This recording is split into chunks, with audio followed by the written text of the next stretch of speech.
kegiatan penyuluhan hukum, pembinaan badan ad hoc berkenaan dengan penyelenggaraan pelanggaran pemilihan,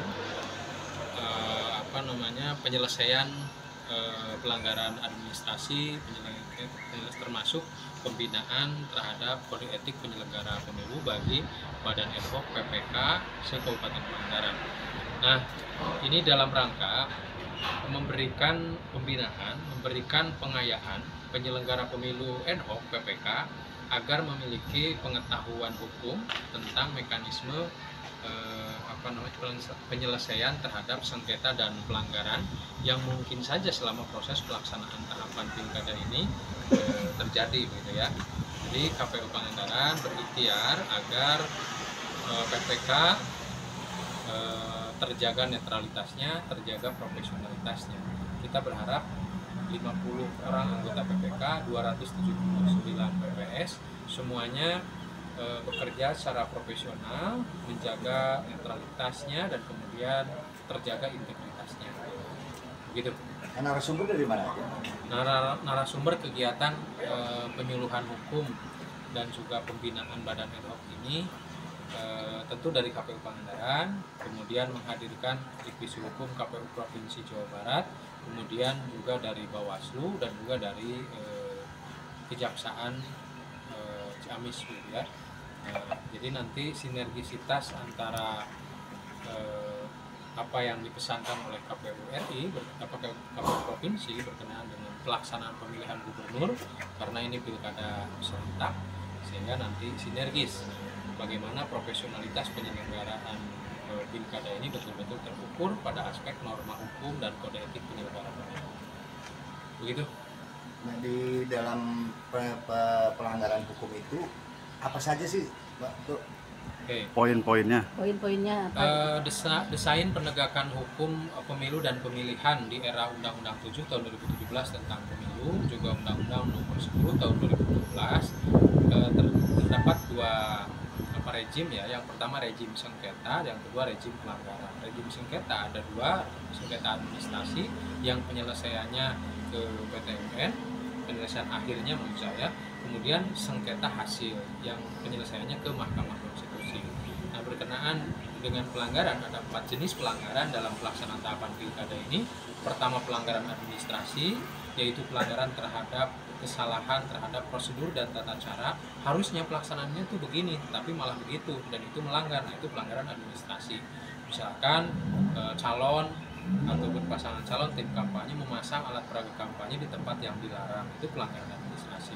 Kemudian yang kedua adalah pelanggaran kode etik, yaitu pelanggaran terhadap etika moral penyelenggara pemilu atau pelanggaran yang dilakukan oleh penyelenggara pemilu terhadap etika moral kepatutan yang seharusnya tidak dilakukan oleh penyelenggara pemilu.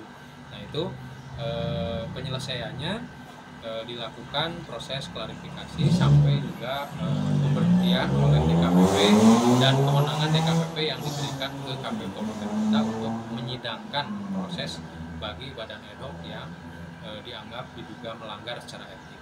Kemudian yang ketiga adalah pelanggaran pidana pemilu. Nah, pelanggaran pidana pemilu ini, pelanggaran pidana pemilu atau pidana pemilihan ini menyangkut hal-hal yang eksplisit disebut di dalam Undang-Undang Pemilu dan Undang-Undang Pemilihan sebagai pidana pemilu. Contohnya money politik yang sifatnya terstruktur masif dan sistematis, yang kemudian memenuhi, menurut Bawaslu, memenuhi unsur pidana pemilu ya, pidana pemilihan.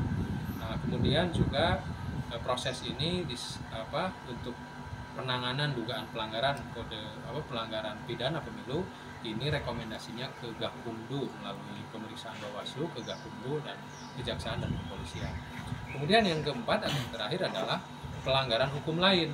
Nah, dalam konteks ini pelanggaran hukum lain ini pelanggaran kode etik ASN, pelanggaran kode etik institusi, misalkan kepala desa ikut kampanye, itu kan dilarang. Nah, secara etik, nah tentu ini pelanggaran hukum lain. Nah, sehingga ada 4 jenis pelanggaran yang merupakan diatur di dalam ketentuan undang-undang dan juga peraturan KPU. Begitu. Termasuk ini pelanggaran money politik. Nah, money politik itu sudah tadi saya jelaskan ya, bagaimana kemudian dalam pelaksanaan jenis metode kampanye yang ada di dalam ketentuan PKPU 13 tentang kampanye, PKPU 13 tahun 2024 tentang kampanye, tidak diperbolehkan pelaksanaan seluruh jenis kampanye membagi-bagikan uang. Yang namanya uang itu tidak diperbolehkan, jenis apapun bentuknya, apakah itu mamin, biaya transport, kemudian hadiah, pemberian apapun dalam bentuk uang dalam metode dan jenis kampanye dilarang, tidak diperbolehkan. Begitu ya, maksud saya ingatkan kepada tim paslon, juga tim partai politik, pasangan calon itu sendiri, menghadapi tahapan kampanye dipastikan dipahami betul tentang larangan apa yang ada di dalam pelaksanaan kampanye. Setelah kegiatan ini diharapkan apa? Diharapkan PPK mendapatkan pengetahuan, mengetahui sekaligus memahami tentang larangan-larangan apa yang menyangkut soal kode etik terutama. Yang ingin kami tekankan adalah ingin kami tekankan PPK di PPK PPS Badan Ehdok di Kabupaten Pangandaran bekerja secara profesional dan berintegritas. Itu tekanannya ke situ. Jadi pasangan calon hari ini sedang berkontestasi, berkampanye, penyelenggara pemilunya saya ingatkan profesional berintegritas. Begitu. Siap.